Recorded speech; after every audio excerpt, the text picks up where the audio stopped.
Майрамбек Осмонов агайыбыздын калемине таандык. Албетте Сагынуу деген чыгармасын Нуржамал Турган кызы сиздерге ыр майрамга ыр чачыласын чачып өтсүн. Кол чабуулар менен тосуп алалы.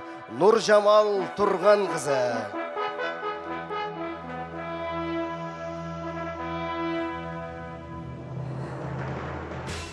Саламатсыздарбы? Дагы бир жолу кутмандуу кечиңиздер менен. Ал эми менин Кыргызстанга биринчи сапарым 2015-жылы болду. Мындан 7 жыл мурда бала кезимдеки эң чоң кыялым, эң чоң арманыма жеттим десем болот. Кыргыз жергесине келдим, кыргыз элин көрдүм, сагынычым таралды. Андыктан ушул сагыныч деген ырды Майрамбек Осмонов агай менин сезимдериме байланыштырып жазып берген. Сиздер үчүн Кыргызстанды кантип сагынбайм деген ыр жаңырсын. Кабыл алыңыздар. Колдо отурабыз.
Чоң рахмат.